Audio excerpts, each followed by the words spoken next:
করে রিক্সা স্ট্যান্ড থেকে সাদা, টেম্পো স্ট্যান্ড থেকে সাদা, নদীর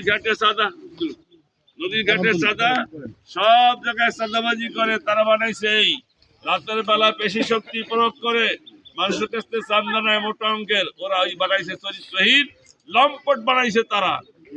আমরা বানাইছি কি, আমরা এক বেলা খাইছি আর এক বেলার টাকা ওদেরকে দিয়েছি ছাত্র শিবিরকে, ঠিক না? 2 দিন বাজার করছি, 3 দিন বাজার না করে ওদেরকে টাকা দিয়ে দিয়েছি। আমরা যা পয়দা করেছি, সোনার বাংলা তৈরি করতে হলে সোনার মানুষ লাগবে, ঠিক কিনা বলে? ভার্সিটি আজকে 4টা ভার্সিটি আমাদের দখলে। আমরা যা পয়দা করেছি তারা ভার্সিটির নেতৃত্ব দেয়, তারা মাস্টার্স কমপ্লিট করে সেখানে নেতৃত্ব দেয়। আমাদের ছেলেদের মেধা দেখে ওই ভার্সিটির শিক্ষক ডক্টররা পর্যন্ত মাথা নত করতে বাধ্য হয়, ঠিক কিনা? আমরা পয়দা করছি ওই this is Islam, this is Jamaat Islami যেমন করে, সেই জন্য আমরা ওই সন্তান সেখানে পাঠাতে আমরা পেরেছি, ঠিক কিনা? অন্য অন্য দলের নাম বলবো না, তারা জাহাঙ্গীরনগর বিশ্ববিদ্যালয়তে একটা ছেলে 100 মেয়েকে ধর্ষণ করে বলছে আমি আজকে সেঞ্চুরি করলাম। নাউজুবিল্লাহ। এই সেঞ্চুরি করার পক্ষে আমাদের সন্তানরা না, কথা ঠিক কিনা?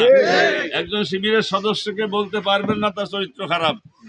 একজন জামাত ইসলামের লোক কোরআন সুন্দর আইন কায়েম না করিয়া অন্য জায়গায় ডাইভার্ট হন, তাহলে কি হবে সেটা শুনি।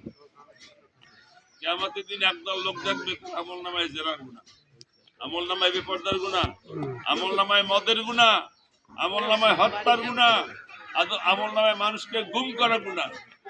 বলবে আল্লাহ আমি তো 10 বার হজ করছিলাম, আমার আমল নামায় যা লেখছে ফেরেশতারা বানাই লেখছে, এর একটা সঙ্গে আমি জড়িত নই। তখন আল্লাহ পাক বলেন ওই ফেরেশতা ভিডিওটা দেখাই, যদি ভিডিওটা দেখা।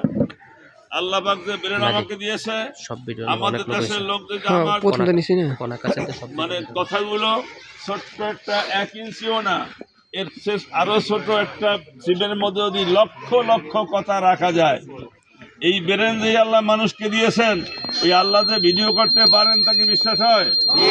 আল্লাহ ফেরেশতা দিয়ে ভিডিও করেন। কোরআনে আয়াত আছে মা ইয়ালফিযু মিন কাওলিন ইল্লা লাদাইহি রাকীবুন আতীদ। মানুষ এমন কোন কথা বলে না যেটা সংরক্ষিত থাকে না। ওয়া ইন্না আলাইকুম লাহাফিযিনা কিরামান কাতিবিনা ইয়ালামুনা মা তাফআলুন। অবশ্যই তোমাদের সংরক্ষণ করা হচ্ছে, সম্মানিত লেখক বৃন্দ তোমাদের সঙ্গে আছে। ইয়ালামুনা, তারা সব জানে, মা তাফআলুন, তোমরা যা করো। এই ভিডিওগুলো আল্লাহ দেখাই দেবে, দেখবে যে হ্যাঁ ওই গোমচরে ভোট দিয়েছিল, ওই চেনার আইন পাস করছে ওকে ভোট দিয়েছিল, এই ঘুষ খাওয়া লোককে ভোট দিয়েছিল, বেনমাজিকে ভোট দিছে। আজানের পরে মুসলমানের জন্য নামাজ ছাড়া অন্য কোনো প্রস্তুতি নেওয়া যাবে না।